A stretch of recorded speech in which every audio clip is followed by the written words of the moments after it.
Bonjour Mathilde Panot. Bonjour. La France Insoumise fait partie, avec notamment Europe Écologie Les Verts, des organisations et des partis, à un appel à la manifestation aujourd'hui, je cite, contre le racisme systémique et les violences policières. Est-ce que selon vous, il y a un projet raciste organisé dans la police et au sommet de l'État ? Alors déjà, je voudrais redire que ce sont 157 organisations avec des syndicats comme la CGT, FSU ou encore Solidaire, ainsi que des associations, la Ligue des droits de l'homme, Attaque, les Amis de la Terre, des collectifs des quartiers populaires et effectivement des mouvements et partis politiques qui appellent à 116 marches dans le pays. Alors ce n'est pas nous qui disons qu'il y a un racisme systémique dans la police, c'est l'Organisation des Nations Unies. Et je pense que lorsque l'ONU dit quelque chose, eh bien, au lieu d'avoir un déni complet de la part du gouvernement, ce que nous demandons en marchant aujourd'hui, c'est qu'il y ait des actes politiques qui soient posés pour que nous retrouvions une police républicaine. Il n'est pas normal qu'après le meurtre de Nahel, pas un seul acte politique n'ait été posé. Il n'est pas normal, alors que nous savons, et ça fait partie des revendications de cette manifestation, alors que nous savons que depuis la loi Cazeneuve de 2017, qui a instauré en quelque sorte un permis de tuer pour les policiers, il y a eu une augmentation, une multiplication par 5 du nombre de tirs de policiers, du nombre de tirs mortels des policiers. C'est pas un permis de tuer, c'est une situation de légitime défense qui autorise dans certains cas le policier. Eh bien justement non, je suis contente que vous disiez ça parce que effectivement, avant 2017 et même aujourd'hui, lorsqu'il y a une situation de légitime défense, effectivement, le policier a le droit de se défendre avec une arme. Que s'est-il passé avec Nahel ? D'abord, les policiers ont indiqué qu'ils étaient en situation de légitime défense. Et ensuite, nous avons toutes et tous vu la vidéo qui montrait qu'ils étaient sur le côté du véhicule et donc que leur vie n'était pas en danger. On ne va pas refaire l'affaire Nahel, mais aujourd'hui, vous irez en tant qu'élu dans cette manifestation, sachant que dans ce type de manifestation, il y a des slogans comme « tout le monde déteste la police ». Ça ne vous dérange pas ? Alors, je vais terminer sur l'abrogation de la loi de 2017, que nous sommes 157 organisations à demander, ce qui ne s'est jamais vu dans le pays. Alors, nous avons l'habitude de ce que fait M. Darmanin notamment, d'essayer de nous décrédibiliser et de nous repeindre en anti-flics. Nous ne sommes pas des anti-police. Si nous demandons à ce que les policiers soient mieux formés, si nous sommes, nous, groupe parlementaire de la France Insoumise NUPES, les seuls à avoir demandé une commission d'enquête sur le nombre de suicides dans la police. Et elle en est où cette commission d'enquête ? Si nous demandons parce que vous avez le droit de déclencher une commission d'enquête. Oui, vous savez qu'on n'en a qu'une par an. Oui, donc si c'était prioritaire, vous auriez pu la déclencher. Non, mais enfin, vous exagérez. Enfin, non. Vous savez qu'on a un sujet par an. Excusez-nous, nous, on a demandé une commission d'enquête sur la question des dangers de l'extrême droite. C'était déjà en 2019 et depuis, il ne s'est rien passé. Vous ne détestez pas la police, mais donc ces slogans, est-ce qu'ils vous dérangent ? Vous pouvez répondre à ma question.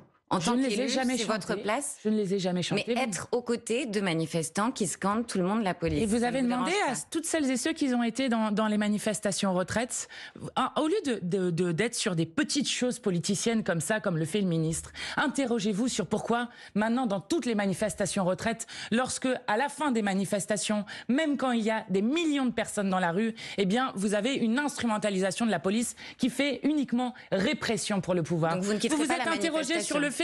Mais laissez-moi terminer. Vous me posez des questions toutes les 2 minutes. Laissez-moi terminer. Interrogez-vous sur pourquoi est-ce que lorsque on demande à des policiers de nasser des gens, alors des gens chantent « tout le monde déteste la police ». Vous savez, c'est pour ça que ça m'inquiète ce qui est en train de se passer dans ce pays. Parce que le lien de confiance entre la police et la population est en train de se détériorer. Et personne n'est gagnant dans cette situation, à commencer par les policiers. Et par les habitants des quartiers populaires qui, excusez-moi, sont ceux qui ensuite pleurent des morts.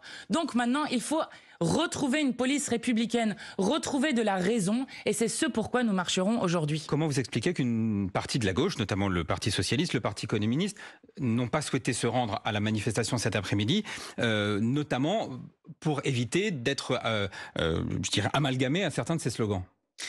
Alors, alors déjà, il faut leur demander.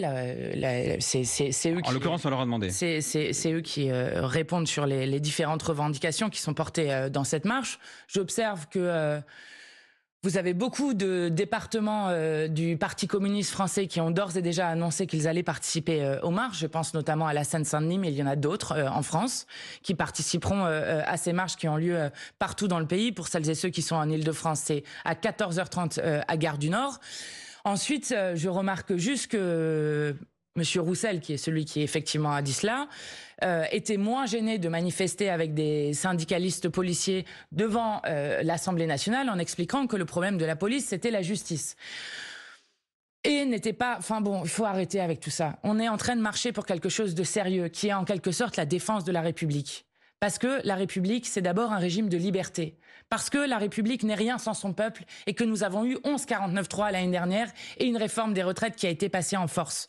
Parce que la République, c'est d'abord la République sociale et que nous marcherons là aussi pour les justices sociales. Donc nous proposons en quelque sorte une sortie par le haut pour notre pays, plutôt que de rester dans une situation qui est, je crois, dramatique et qui est pointée par les plus grandes instances internationales, comme l'Organisation des Nations Unies. Mathilde Panot, un policier a été grièvement blessé jeudi à Sochaux à la suite d'un refus d'obtempérer. Il a notamment été happé sous la voiture, il a été traîné sur plusieurs mètres. Ce n'est pas la première fois que ça arrive. Pourquoi, dans ce genre de cas, on vous entend moins? Est-ce qu'il y a des violences que vous condamnez et des violences sur lesquelles vous fermez les yeux? Non, mais ce que nous expliquons justement sur la manière de changer la manière d'agir lorsqu'il y a des refus d'obtempérer qui existent dans d'autres pays. En Allemagne, il y a eu 1 mort en 10 ans pour refus d'obtempérer, quand nous en avons eu 17 en 1 an et demi. Ce que nous disons sur cette question, c'est que ça met aussi en danger les policiers. Parce que lorsque des gens fuient dans une situation où on pense que le policier peut utiliser son arme, ça met aussi en danger les policiers. Donc, ce que nous disons sur la réforme de la police, de la cave au grenier, est aussi une manière de répondre à la crise de recrutement qui existe chez la police. Mais vous ne dites pas, quand un policier vous demande de s'arrêter, on s'arrête, par exemple? Mais bien sûr que si, c'est un délit. Mais vous savez, la peine de mort, elle a été abolie dans notre pays depuis 1981. On parle pas de peine de mort, là. La question, c'est... Si, la peine de mort pour refus d'obtempérer, il faut aller jusqu'au bout. La question de l'autorité du policier, il demande à quelqu'un de s'arrêter, il ne s'arrête pas. Et donc pourquoi ça ne se passe pas comme ça? Dites-moi. Parce que les règles ne sont pas faites correctement. Et d'ailleurs, vous remarquerez que les gendarmes, l'IGGN, c'est le patron de l'IGGN qui explique qu'ils n'ont pas besoin de tirer pour arrêter des véhicules. Et vous le savez, on peut juste aussi prendre des plaques d'un véhicule, par exemple. Pourquoi est-ce qu'en Allemagne, on arrive à faire autrement et pas en France? Pourquoi est-ce qu'on met en danger à la fois des jeunes et des policiers dans cette affaire? Ce n'est pas raisonnable.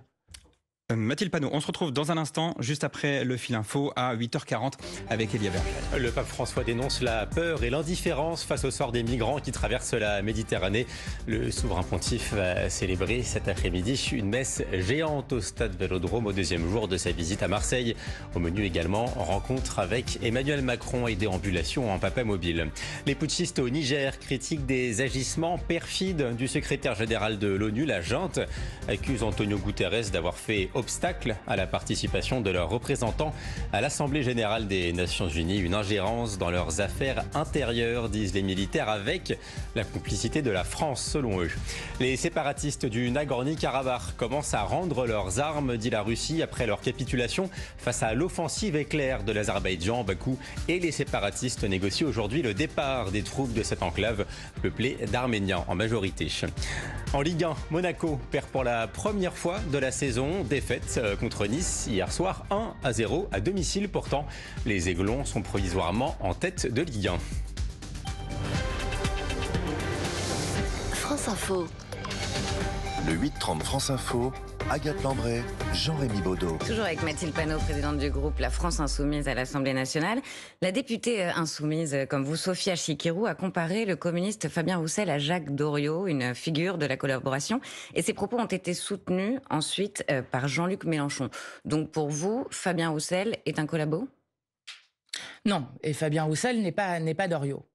Mais Sophia Chikirou, comme Daniel Schneiderman, puisqu'elle réagissait à une expression de Daniel Schneiderman qui ensuite fait un grand billet sur cette question, ont raison de pointer une dérive de Fabien Roussel qui est très inquiétante. Mais vous condamnez d'abord les propos de Sophia Chikirou? Non, je ne condamne rien. Je dis juste Roussel n'est pas Doriot.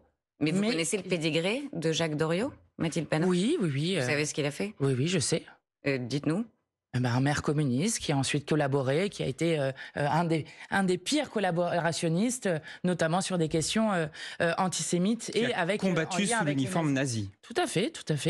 Mais quel rapport avec Fabien Roussel? Eh bien, juste le rapport, c'est que vous avez des dérives chez Fabien Roussel qui laissent, je cite les mots de Daniel Schneiderman, une sorte d'arrière-goût. Pourquoi ? Lorsque vous avez Fabien Roussel qui parle, par exemple, des frontières qui seraient devenues des passoires, ce qui, par ailleurs, est factuellement faux.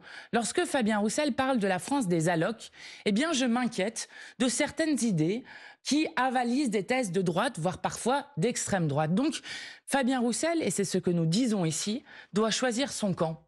Voilà, il doit choisir son camp. Et il y a celui que nous portons, qui est adossé sur un programme. Ce programme, c'est notre programme de gouvernement avec 650 mesures sur lesquelles nous avons toutes et tous été élus. Et aussi Fabien Roussel a été élu exactement sur ce même programme. Il y a une petite différence entre dire qu'éventuellement il endosse des propositions de droite, voire d'extrême droite, et le comparer à quelqu'un qui a collaboré et qui a porté l'uniforme nazi. On est sur un point Godwin qui est quand même assez loin. Oui, mais vous en parlerez avec Daniel Schneiderman. Mais Mathilde Panot, en fait, le problème, c'est que Daniel Schneiderman n'est pas un élu de la République, si je peux me permettre. Oui. Et donc, je viens de vous expliquer, je viens de vous donner ma réponse, donc vous pouvez essayer de me traîner tout le temps que vous voulez, je vous ai donné ma réponse, je n'irai pas plus loin. Mais c'est pas ça, on a l'impression que dès qu'on critique les insoumis, c'est vraiment systématique, on est soit collabo, soit d'extrême droite. C'est pas la première fois que Jean-Luc Mélenchon assimile ses concurrents ou alliés, on ne sait plus comment on doit les appeler, à des figures de la collaboration. Récemment, il accusait le patron du CRIF, le Conseil représentatif des institutions juives de France, d'être d'extrême droite. Quand est-ce que Jean-Luc Mélenchon a dit à quelqu'un de la NUPES qu'il était quelqu'un de la collaboration ? Fin juillet, il avait accusé le PS et le PCF de glisser sur la pente social-démocrate danoise proche de la xénophobie. Et il ajoutait, le socialiste Marcel Déat ou le communiste Jacques Doriot l'ont montré dans le passé sur le mode danois d'aujourd'hui. Oui. Dès le début, Léon Blum... Non, mais ce que je veux dire, c'est qu'il faisait un lien et il citait déjà des figures de la collaboration. Oui, mais ensuite, il a qualifié le patron du CRIF... Et Doriot ou Déat. Mais donc, on ne peut pas critiquer la France insoumise sans être d'extrême droite ou sans être non, mais c'est pas une question de critiquer la France insoumise. C'est une question, vous avez quelqu'un qui, et je mets encore une fois une différence entre Fabien Roussel et les communistes, quelqu'un qui prend des positions systématiquement anti-NUPES pour se distinguer du programme que nous avons en commun, sur lequel nous avons toutes et tous été élus, les 151 députés de la NUPES.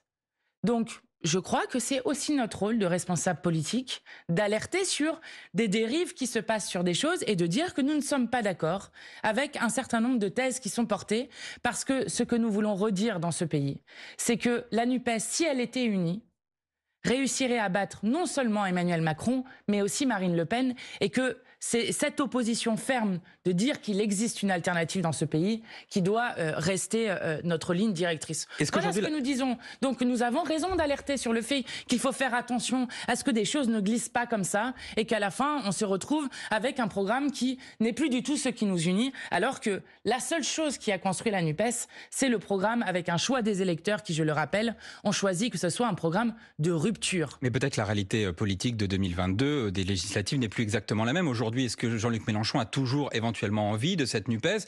Est-ce qu'il ne prend pas actuellement un malin plaisir à la fragiliser, à la faire exploser ? C'est en tout cas ce que disent certains observateurs. En tout cas, je sais pas, vu l'énergie qu'on met pour essayer de faire en sorte que la NUPES soit unie aux européennes, je trouve intéressant que vous expliquiez que c'est nous qui n'en voulons plus. J'explique. Tous les sondages montrent, quoi qu'on pense des sondages, mais tous les sondages montrent que si la NUPES était unie aux élections européennes, alors nous serions la première force politique du pays avec la NUPES, ce qui, je crois, enverrait un signal énorme que de battre la liste soutenue par Marine Le Pen et la liste soutenue par Macron.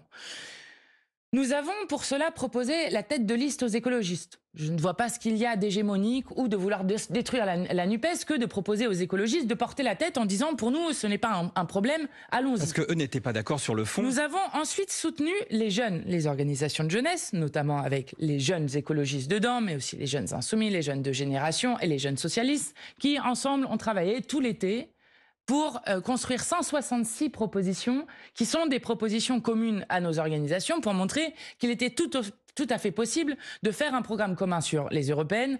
Et d'ailleurs, je vous signale juste que dans notre programme, nous avons un chapitre Europe sur cette question. Donc, je ne vois pas ce qu'on peut faire de plus pour que la NUPES garde une matérialité. Est-ce qu'il n'y a pas un double discours? Votre allié de collabo que vous ferez l'union et ces propos, ils ont choqué au sein même des Insoumis, Mathilde Panot. Donc, il y a notamment Raquel Garrido qui juge, je cite, dire que Roussel qu'il est hitlériste, ça relativise la collaboration et le nazisme. C'est du confusionnisme historique et ça nous désarme face à l'extrême droite. Il y a François Ruffin aussi qui a critiqué ces propos. Qu'est-ce que vous leur répondez? Et est-ce que vous relativisez la collaboration en comparant une figure de la collaboration à un homme politique actuel, à Fabien Roussel?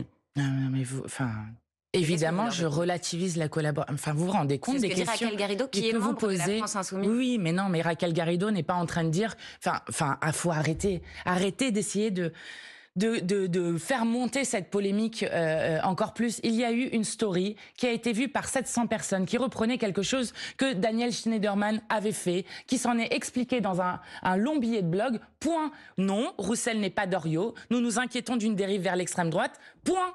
Mais vous êtes de plus en plus des idées d'extrême droite pour être un peu plus. Alors, vous êtes de plus en plus isolé autour de Jean-Luc Mélenchon, même. Oui, c'est pour ça que la NUPES et même lors des sondages que la France Insoumise serait la première force à gauche, parce que nous sommes de plus en plus isolés. Et vous verrez que cet après-midi à 14h30, Gare du Nord et dans 115 autres marches de partout dans le pays, nous ne serons absolument pas isolés, puisque c'est la première fois que 157 organisations se retrouvent en commun sur de telles revendications. Et cet après-midi, il se passe notamment autre chose à Marseille.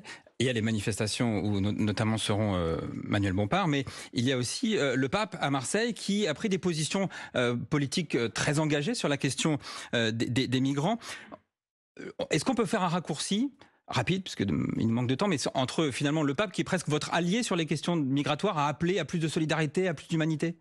En tout cas, c'est tout à l'honneur du chef d'État qui est le pape d'avoir porté un discours qui, je crois, est à la hauteur des enjeux du 21e siècle que nous devons porter, d'autant plus à un moment où les migrations vont changer d'échelle dans le monde. Nous le savons notamment avec le dérèglement écologique. Et je crois que rappeler que c'est préserver notre propre humanité, que de secourir en mer celles et ceux qui y sont en danger, c'est par ailleurs aussi juste le respect du droit international, je le redis, et accueillir dignement celles et ceux qui sont dans notre pays est un message qui est, encore une fois, à la hauteur de notre histoire d'humanité commune. Merci beaucoup Mathilde Panot, présidente du groupe LFI à l'Assemblée nationale. Merci Agathe Lambré, on se retrouve demain 8h30 pour une autre interview politique et à 8h50, c'est l'heure du Fil Info avec Elie Abergel.